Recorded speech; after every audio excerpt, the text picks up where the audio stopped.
Здравствуйте, товарищ, and welcome back to Everlasting Summer, or as I call it, Komsomol Simulator.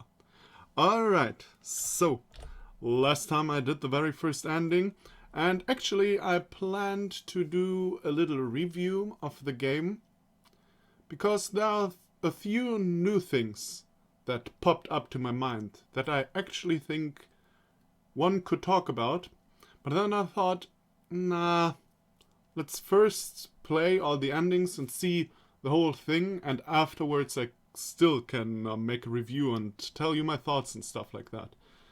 So, what we are gonna do now is getting the Slavia ending.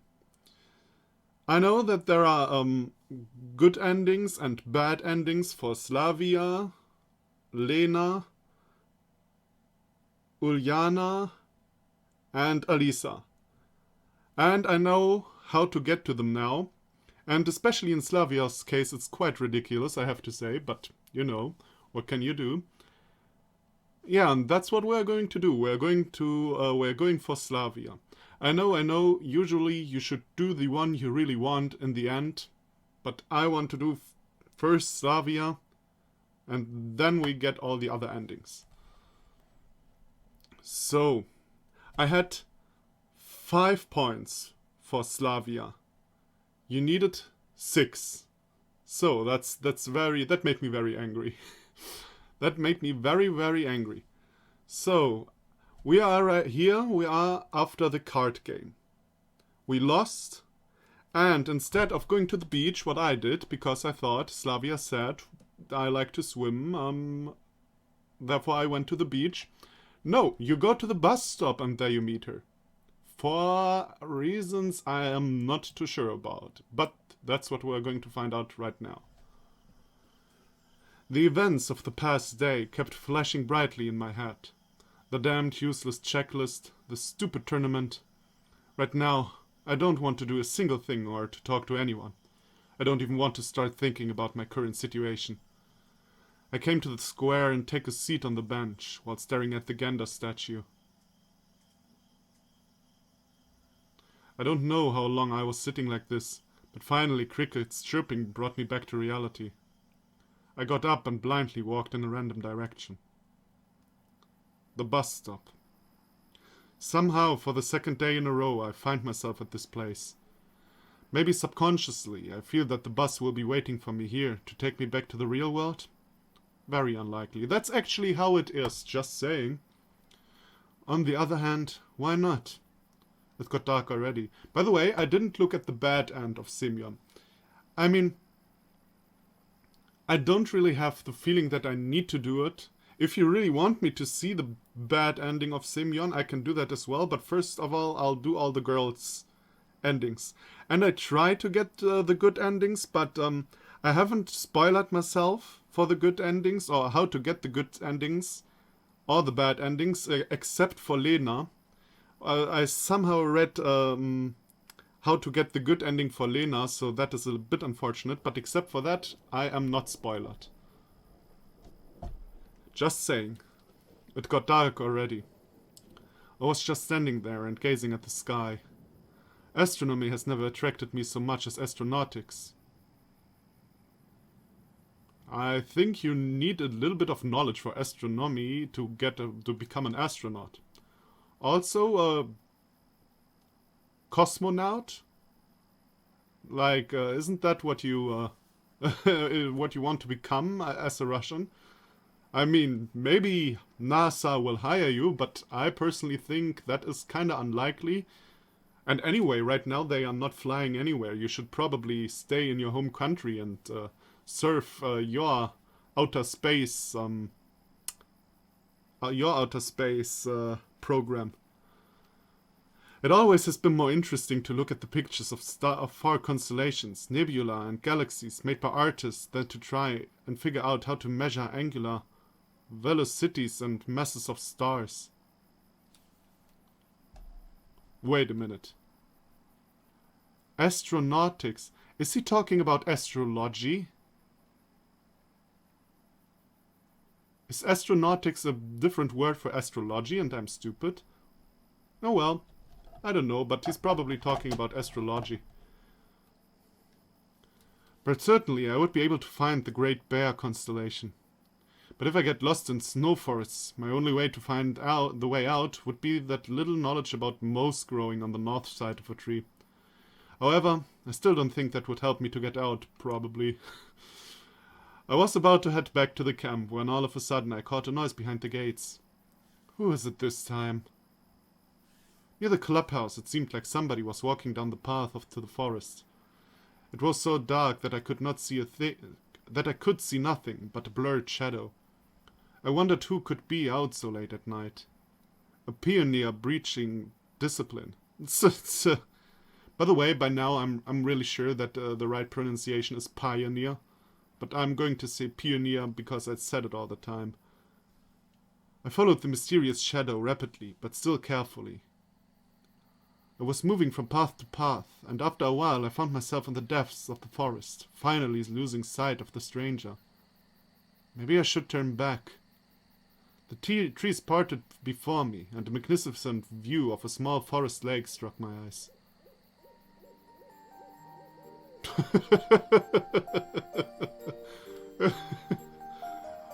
Wow.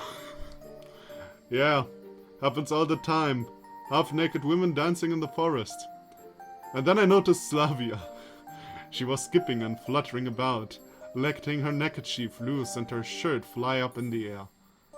This whole scene seemed even more fantastic than my own presence in this camp.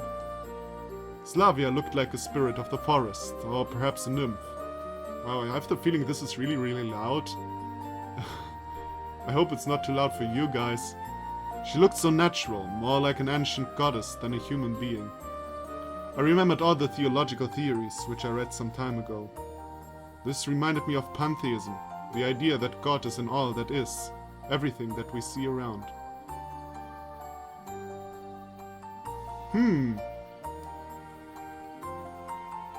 Well, I don't know. I mean, she's like the vice president of this camp, if you know what I mean. I don't think she has too much to do with theological things. More like now what's it called again?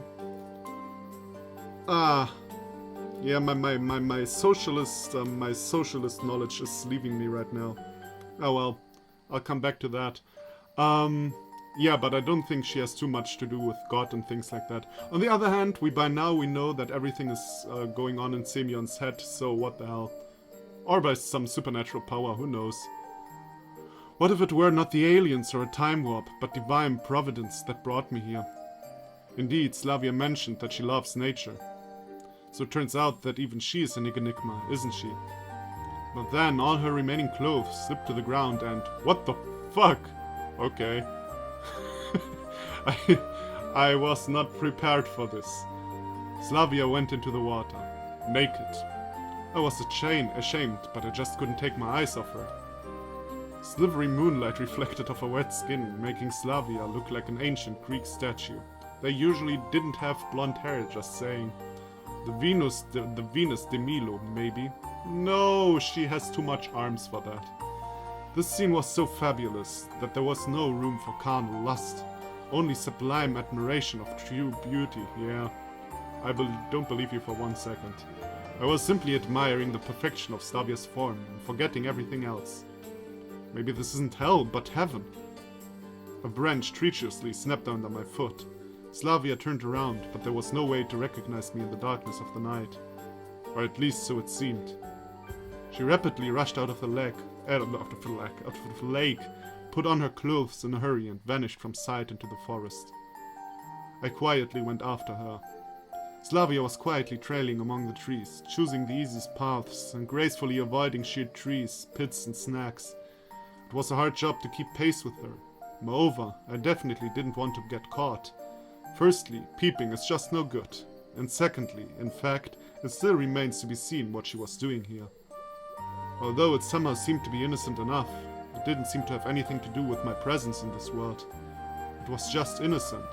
It was nothing worth spying on. And you still did. At least we came out at the square.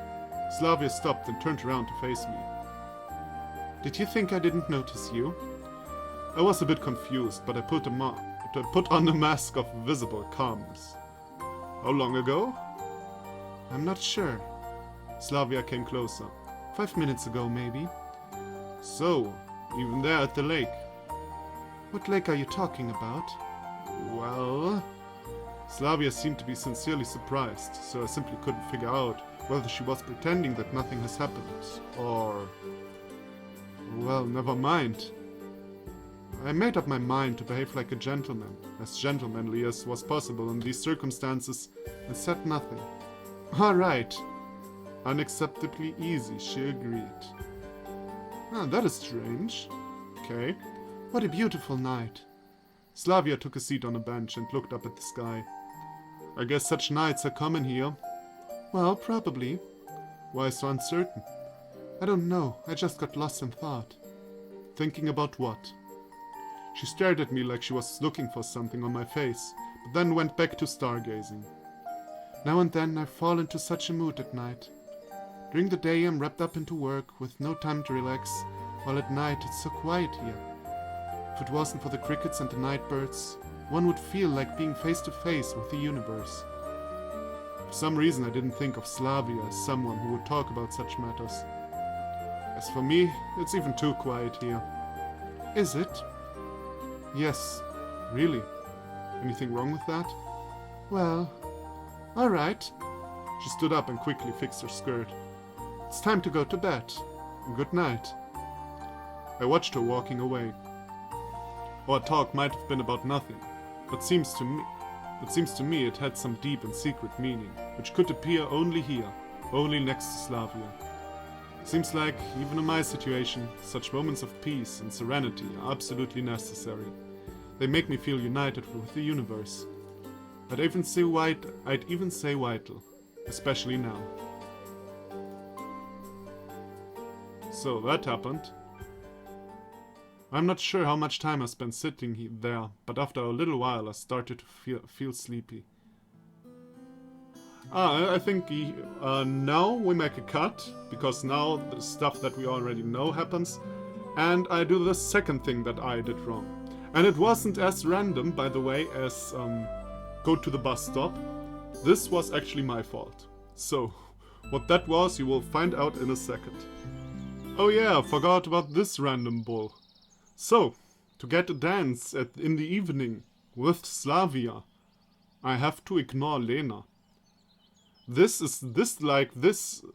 I mean, random bus stop. Okay, that was just chance. And, you know, I came out at the short end of the stick with guessing, you know what I mean? But this is just... Why? Would Slavia be proud of me if I ignored Lena? What the hell? Oh well. Oh well. Exactly here I did the wrong thing. I went and saw who was playing the guitar. And I can see why that is wrong. I can see why that is wrong. You know, it's not the most reasonable thing to do, and Slavia seems like a reasonable person most of the time.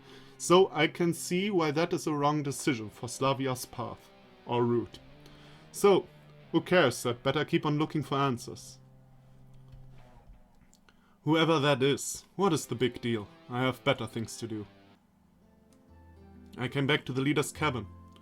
Olga was lying lazily on her bed and reading a book. Huh, so she does stuff like that. Semyon, what are you doing here? That's what I could ask her too. I have forgotten something? So I came back. You were absent at the lineup. Oh right, forgot about that. Oh yeah, I apologize. Alright. Nevertheless, you should do something useful today. Just as I planned. But I have my own vision of what useful means. Like... You could go to the square to help with the cleaning. Slavia's in charge there. Strange. I'd just been there and hadn't seen anyone. Or you could visit the boys at the electronics club. They asked me for a hand. Those fathers of innovation again. Finally, you could help at the sports club. What are they up to? They are renewing the pitch, fixing the benches, changing the goal nets, and so on. Honestly, none of those options suited me. Why is she always trying to burden me with work? Seriously, except for Slavia, no one ever works here, while some people in particular are enjoying their free time with a youthful spirit. Every one of the leaders' attempts to keep me busy seems to serve only one purpose: to prevent me from finding out my current location. Might really be true, actually. Really, all the deep and vital questions concerning my existence are swept away by a broom, together with all the rubbish and litter. In my case, taking some time to work would probably pay off, but just like someone suffering gangrene and rejecting an amputation, I will stand by my beliefs. You know, I already had my own arrangements. Oh really? What kind of arrangements? She bucked up. Well, I can't just tell her what I'm really thinking about. On the other hand, why not? No, it's too dangerous. At least now I maintain a fragile balance and nothing is threatening me. Everything seems that way. Just as I thought. What exactly she thought remains secret. You probably have not yet realized how important it is to participate in social life. This is the only way to become a pioneer capable of being a role model. I didn't want to sit through another long lecture, so I decided to accept one of the offers. Sometimes the answer in this world can be found in the most unexpected places. Or at least, so I wanted to believe. So, should I choose for you? The leader's voice turned authoritative. I can do it myself, thank you. I mumbled and left the cabin. Yeah, and of course we're now going to help Slavia. That is kinda obvious. Always choose the lesser of two evils, they say. Well, of three in this case. I think Slavia isn't evil. Slavia wasn't evil at all, so my choice was obvious. There we go. Any rational being keeps his home clean, but I usually perceived house cleaning as somewhat akin to gym workouts. Yeah, it's good for you, but not much my sort of thing at all. However, I like the ideas of painting benches, or of helping two future geniuses of Russian, or Soviet, science even less. There were about a dozen pioneers at the square. Where did they all come from, I wonder? I approached Slavia. Hi there. Oh hi, you've come to help? Well, not on my own free will, of course. I thought it over again. I see. Take this broom, your area is right next to the monument. Frankly speaking, there was nothing to sweep there. It seemed pretty clean to me, though some rubbish was still laying around. Slavia will now teach you how to sweep. After sweeping for a while, I came back to Slavia, who was sitting on a bench and taking a break. What a nice day, eh? Yeah, thought it's a bit too hot. She shaded her eyes with her hand and looked up at the sky. You are like a tireless worker of communist labor. Ah, come on. I just like to help others. That's good. And what about you? What about me? Well, it seems to me that you find community service a bit of a burden. Well, probably. Why is that? I don't really know. Seriously, she can't expect me to just unload all my ideas concerning this point on her. She might drown in them, God forbid. Maybe you just don't like company. Yeah, that is... This girl has already seen through Semyon. I mean, I'm just doing Semyon a favor here. He needs someone like her. That's actually quite possible. Even Semyon knows it. There was some truth in Slavia's words. I suppose that she was good at reading other people's minds. Or at least at reading mine. Though, how can that be possible if even I find it hard to understand myself at times? What are you going to do with this when this session is over? What do you mean? Well, are you going to enter college, or do you want to master a profession? In USSR, a person finishing the high school typically had to choose between either getting a college degree, typically achieving a status of engineer or scientist, or going into secondary vocational school, thus mastering a profession. That's what you actually do to this day in Germany. Not like that you really go to school, but you get a job and then you learn the job. Or you go to college, you know what I mean? And good jobs like librarian or, I don't know, stuff like that, or nurse. You don't, not just like someone who sells fries at McDonald's. Not that I'm far from insulting people who sell fries at McDonald's. It's just what I want. I just want to say. This is actually a thing in Germany, and I think that is really a good thing, because I went to college. College teaches you nothing, or at least not much. I've already achieved grand mastery at all of my professions, watching anime and surfing the internet. If you watch that much anime, you probably would know Genda. I don't know yet. What about you? We have a small farm back home, so I want to help my parents there. It sounded pretty strange. Are there any private farms in the USSR where all the farming has to be collective? I mean, there's still, the farm is still there. It's just, a collective. I mean, the farm doesn't go away just because it's a collective.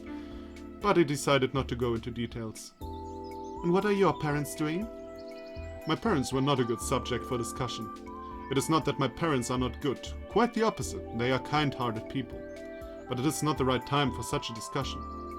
My father works at the local council, and my mother is a teacher. That wasn't actually true. More like a half-true. Cool. She really seemed to consider that a cool thing. I guess so. The conversation had reached a dead end, so I was trying to make my eyes of Slavia, and kept gazing under my feet, up in the sky, or just looking around. I'm pretty sure you'll also be fine. Slavia looked at me thoughtfully. Now what was that for? And what was that also about? Thanks, I mumbled. But what do you mean? I suppose that you happen to be too pessimistic at times. Isn't that way too, straightforward? Maybe. But you're gonna be alright. Maybe. After this conversation, I felt ill at ease. On the other hand, there was nothing special in her words. In general, almost any person in Slavia's shoes would come to a similar conclusion. Nevertheless, I felt, and not for the first time, like she could see right through me. So, let's get to cleaning. Uh-huh. She smiled and took the broom. I never thought that cleaning could bring such a deep pleasure. No, I wasn't upset because of this conversation. On the contrary, I was glad to hear that from her. For the first time ever, somebody was discussing my life without criticizing me, without giving any stupid advice based on their own personal experience, without intending to go through my head, and without making some far-reaching conclusions. Yeah, there are really very, very little people who do that. So many people are so not helpful. Not with ill intentions, I don't say with ill intentions, but many people are not very helpful in giving advice. I was just glad that somebody supported me. No, that's not quite right. I was just glad that Slavia supported me. We're on the right track, baby. Oh. Okay, he felt accomplished and went to the canteen. Yeah, okay, now we are back to where we already were. So, that was all I did wrong, by the way, if you're interested. Oh no, we have to go to the dance, don't we? Yeah, we have a dance scene to see. So, let's go to the dance scene. And I forgot about this as well. If I choose not to help Uljana, that somehow gets me closer to Slavia. For reasons. Oh, whoops, chose the wrong thing. So, we run away. The solution came out of thin air. While Olga was scolding Uljana, I snuck to the exit. Thank goodness it was nearby. Slipping outside, I hesitated for a few moments and ran into Electronic. Looks like he was working till late at the club. Where's the fire? Oh, that was him. A fire? My shuttle is leaving in 10 minutes. What? Hey, wait! Electronic's word hung in the air behind me. I ran off towards the square. This was probably a reference I don't get. It's definitely not the best place to hide. Indeed, in a state of stress or fatigue, I frequently start talking to myself. Well, not really talking, but rather mumbling under my breath. It helps me to concentrate and find the right solution quickly. Okay, where to next? Where should I go? The best place would be the one with the least amount of people. Consequently, my way lies in the woods. Half a minute later, I was already relaxing, sitting on a stump near the forest trail. That was one hell of a gateway. I hope that will teach Ilyana to behave. Indeed, she is not a child anymore. Well, sad but true. Not a child anymore.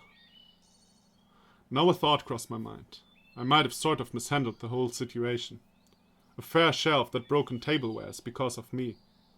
Moreover, one might mention that I didn't have to engage in that mess at the beginning. It got me thinking. How's the weather? Slavia stood right before me. Hey, it's the seducer music. How does she manage to sneak up unnoticed? Thank goodness it's not Olga. Fine.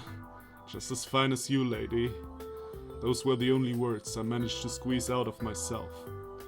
I thought I'd find you here. Why? I'm not sure, it's just... She looked up at the sky. There are fewer people around here. Does Slavia really think I have some sort of social phobia? Hey, come on, I'm doing the seducer voice. Why do you never work with me? I mean, the seducer music is playing. I'm doing the seducer voice. The only part you are playing is writing that shit. Saying that shit. Sorry. On second thoughts, she actually has a good reason to think so. And what are you doing here? Looking for you. She smiled again, but this time her smile looked a bit different. A little friendlier, I guess. Me? Why? Can't you guess? I braced and prepared for a harsh lecture. I understand that you're guilty to a lesser degree than Ulyana. Now the camp leader's assistant is defending me. I felt even more pathetic. Damn, get serious, we're not playing bad cop, good cop here. But if I grant that you aren't gonna help her, you can at least help me. Saying that, Slavia looked up at the sky yet again. I wonder what she is looking for up there. And what do I need to do? We have to reorganize the books in the library. It's way better than disciplinary enslavement together with Ulyana. And anyway, it was an offer I couldn't refuse. I'm all at your service, mademoiselle. Or madam. She laughed. Then follow me, monsieur. I wonder if that said something Russian. Or if that was monsieur, madame, etc. in Russian. Well, in a couple of minutes we were in the library. All the way I kept looking around in fear of meeting Olga. Can you stop playing the seducer music? We're going to the library. It looks like Slavia didn't notice my anxiety. And still, it's quite odd that she hasn't scolded me. Well, if we're to continue our analogy, Slavia is definitely the good cop. When we went inside, gleaming sunlight streamed through the windows of the library, with a myriad of dust particles dancing in the beams. This is special library dust, with that distinctive smell that you can never confuse with anything else. These microscopic pieces of the moribund collector's works of Marxism, Leninism classics. Hey, fuck you. In our library they smell wonderful. That's interesting. Does the dust near the fiction shelf smell similar to the dust near the books on physics and chemistry? Probably. I mean, it's dust. You start with those rows. Slavia pointed at the bookshelf near Lenin's sculptured hat. Okay, but what exactly do I have to do? Just remove the books from the shelf and put them on the floor. We'll dust them and then we'll put them back. By looking at all this dust, reading is hardly the pioneer's favorite activity. Any idea where Xenia might be? Don't know. She probably went somewhere. Strange. It appears that there are just two places in the world where one can meet Xenia. The library and the canteen. I got into gear. I guess I've never handled so many books in at one time in my entire life. Anyway, I'm much more used to reading from a computer screen or a tablet. I hate reading on tablets. The worst thing ever. Firstly, there is no need to pay for electronic books, and secondly, you cannot find everything in printed form. There is no need to pay for electronic books? I think he means real books, doesn't he? Not electronic books. And yeah, that is true. I also read stuff that you can't find in books anymore. Like when I look for really old historical stuff like that, the internet is wonderful. But in general, I prefer a library and books, to be honest. How's it going? Asked Slavia, standing behind the bookshelves. It's okay. It's going little by little. Have you read anything about that? About what? Well, about communism. Nah, I'm kinda more into historical books. And adventures. I told you she's good. She's great. Thumbs up. Me too. Well, historical literature. Although I have read socialist stuff and so on, but you know, my main. I read in general not only socialist stuff but political stuff. But my main thing is history, and good novels, both. Well, historical literature wasn't exactly my favorite. Fuck you. But the class struggle under socialism was definitely no match for it. I suppose was no match for it, is what you wanted to say. I mean, Lenin, these days Lenin is history, so kinda counts. Hey, don't hold a grudge against Ulyana. I don't. Indeed, I felt that my head ego mostly recovered from the incident at the canteen. Besides, I managed to cleanse myself of the lunch leftovers in a forest lake. It's not like she's doing all that out of spite. Out of spite or not, one should think through one's own actions. Whatever. I kept moving around dozens of books written by people totally unknown to me. I'm gonna forget who they are in a minute, and I'll never get to know what they were writing about. That is the doom of many writers, to become a forsaken set of letters in a hardcover on a bookshelf in the library of a non-existent pionier camp's reality. Have you? At least the dude has a good sense of humor. Have you finished? Yeah, I think so. Me too. Okay, let's do it this way. I'll wipe them down, and you put them back on the shelves. But I don't remember what order they were placed in before. That's okay, nobody reads them anyway. That is kinda sad. It looks like she has a smile for every occasion. A couple of times I've noticed slight difference, shades of emotions in that smile. Joy, happiness, sadness. But these shades were so evanescent, I wasn't really sure that I'm not imagining things. This time her smile looked a little flirty. Yeah, probably. At least I wouldn't be reading this stuff. Slavia was wiping the covers with a damp cloth, and I was putting the books back on the shelf. We were a good team. Our job was almost done. Why didn't you take anything from the upper shelves? Upper shelves? I looked up. Sorry, I hadn't noticed them. Are you so small, Simeon? It's all right. Wait a moment. I'll bring the chair. Even with my rather considerable stature, I wouldn't be able to get them. I stood on the chair and proceeded to remove the books from the shelves and pass them to Slavia.